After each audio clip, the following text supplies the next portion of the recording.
Bonjour bien-aimé, c'est vendredi. Ah, le Seigneur est fier de toi. Tu as écouté la parole pendant toute la semaine. Ben, applaudis, clap for yourself. You have made it. Sois fier parce que Dieu est fier de toi. Non seulement tu écoutes la parole de Dieu tous les jours, nous sommes en train de jeûner aussi. Et nous prions à midi, nous prions à 23 heures. Quoi de plus encore? Les écluses du ciel sont ouvertes pour toi, les écluses du ciel sont ouvertes pour moi. Il y a quelque chose de spécial que le Seigneur est en train de faire dans ta vie. Alors, Ésaïe 39, Ésaïe 40, nous lisons à partir du verset 16 jusqu'au verset 31. Ésaïe 40, 16 au verset 31. Le Liban ne suffit pas pour le feu, et les animaux ne suffisent pas pour l'holocauste. Toutes les nations sont devant lui comme un rien. Elles ne sont pour lui que néant et vanité. À qui voulez-vous comparer Dieu, et quelle image ferez-vous de son égal? C'est un ouvrier qui fond l'idole, et c'est un orfèvre qui couvre l'or, et il sonde les chaînettes d'argent. Celui que la pauvreté oblige à donner peu, choisit un bois qui résiste à la vermoulure. Il se procure un ouvrier capable pour faire une idole qui ne branle pas. Ne le savez-vous pas? Ne l'avez-vous pas appris? Ne vous l'a-t-on pas fait connaître dès le commencement? N'avez-vous jamais réfléchi à la fondation de la terre?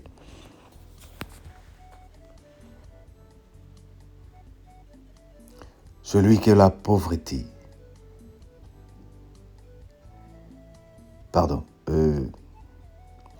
celui qui est assis au-dessus du cercle de la terre, et ceux qui l'habitent sont comme des sauterelles. Il étend les cieux comme une torve légère. Il les déploie comme une tente pour en faire sa demeure.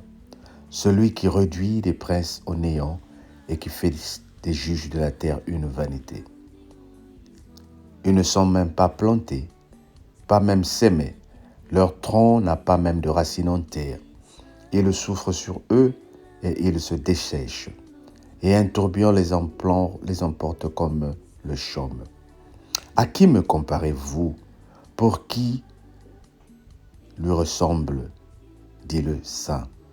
Levez vos yeux en haut et regardez qui a créé ces choses. Qui fait marcher en ordre leur armée? Il les appelle toutes par leur nom, par son grand pouvoir et par sa force puissante. Il n'en est même pas qui fasse debout. Pourquoi dis-tu, Jacob? Pourquoi dis-tu, Israël? Ma destinée est cachée devant l'Éternel. Mon droit passe inaperçu devant mon Dieu. Ne le sais-tu pas? Ne l'as-tu pas appris? C'est le Dieu d'éternité, l'Éternel qui a créé les extrémités de la terre. Il ne se fatigue point, il ne se lasse point. On ne peut pas sonder son intelligence. Il donne de la force à celui qui est fatigué.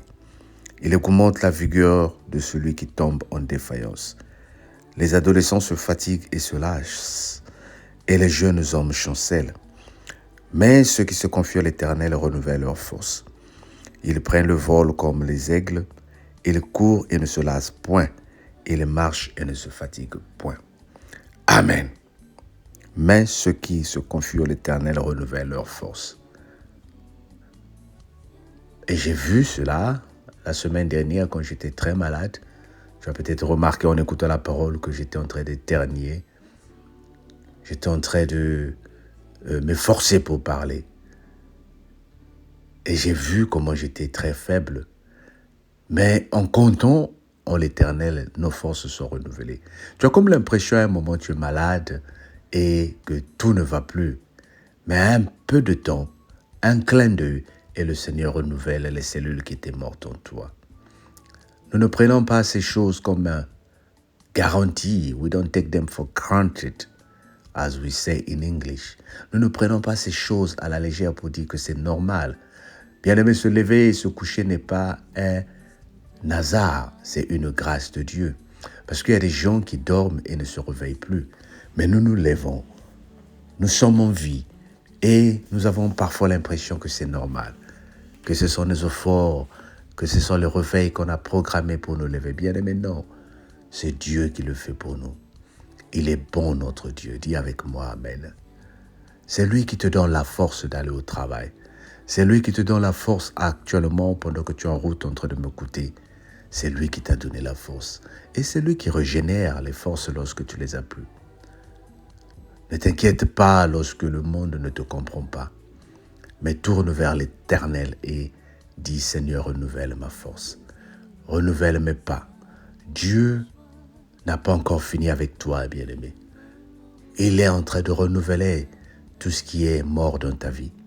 Il est en train de renouveler tout ce qui a commencé à perdre de la valeur dans ta vie. À un moment, tu as comme l'impression que tout est en train de s'écrouler. Tout ce que tu as construit en 20 ans est en train de s'écrouler. Tout ce que tu as construit, une famille est en train de s'écrouler. Ce sont les attaques du diable. Le diable fera qu'à un moment, même dans un même foyer que vous ne vous comprenez pas, le diable fera que c'est comme si vous vous haïssiez. Mais tourne le regard vers l'Éternel. Dieu va renouveler les forces. Dieu va régénérer l'amour. Dieu va régénérer la paix. Sois cette personne qui, toujours agenouillée en train de prier, réalise une chose. Notre adversaire n'aime pas que nous vivons dans la paix. Notre adversaire n'aime pas que nous vivons l'amour. Il ne veut pas que toi, tu profites des bénédictions qu'il t'a données. Alors, il te fera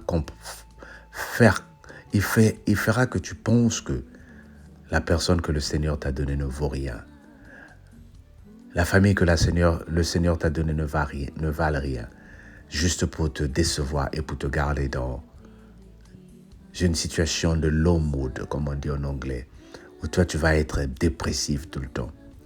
Mais une fois que tu as réalisé que ce que le Seigneur t'a donné est bon pour toi et que tu commences à profiter de tous les biens que le Seigneur t'a donné, même si tu as donné une femme paresseuse, tu dis Seigneur merci parce que tu m'as béni. Même si tu as donné un homme chômeur, je te dis Seigneur merci parce que tu m'as donné au moins un homme. Il y en a qui ne les ont pas. Même si tu as donné des enfants qui ne sont pas intelligents, au moins tu as des enfants. Ne compare ta vie à personne. C'est le diable qui voudra peut-être faire que toi, tu puisses penser que ce que tu as ne vaut rien. Pense un moment. Ton voisin a une voiture qui coûte 25 000 et toi, tu as une voiture en occasion qui coûte 800 €. Vous allez vous déplacer de Sarcelles pour aller à Saint-Denis. Il va arriver, toi aussi tu arriveras. Souvent, tu as comme l'impression que lui, il arrive vite. Mais si tu penses que sa voiture fait seulement 30 minutes pour arriver à Saint-Denis et que ta voiture fait 1h30, mais va avant lui, bien-aimé. Tu verras que vous allez arriver avant, ensemble, et tu verras que tu ne seras jamais en retard. En fonction de tout ce que le Seigneur t'a donné, adapte-toi. Tu ne reçois que 10 €, mais vis comme une personne qui a 10 €. Et tu verras que tu vas aimer ta vie. Le problème, c'est que tu voudras vivre comme celle qui gagne 100 €. Parce que la personne qui est à côté de vous voyage et que toi aussi, tu vas commencer à vouloir voyager en prenant des dettes. En organisant nos vies, bien-aimés, en acceptant le peu que le Seigneur nous donne, nous sommes en train de bénir notre vie. Dis avec moi, je bénis ma vie et je me contente de ce que le Seigneur m'a donné. Car j'aimerais vivre le bonheur jour et nuit. Sois élevé, bien-aimé, et que le Seigneur te bénisse. Amen. Et bon week-end à toi. Nous sommes toujours en jeûne. Continuons à prier. Continuons à penser aux pauvres, aux orphelins et aux veuves. Appelle les bien-aimés dont tu n'entends plus. Appelle les bien-aimés qui sont éprouvés. Visite ceux qui sont dans les hôpitaux. Va au veillées des autres. Assiste ceux qui sont en train de pleurer et tu verras que le Seigneur te bénira aussi. Sois béni au nom de Jésus. Amen. Bon week-end à toi et on se dit, Jésus vient bientôt. On se dit à lundi, si Jésus ne revient pas avant. Sois béni. Bye bye.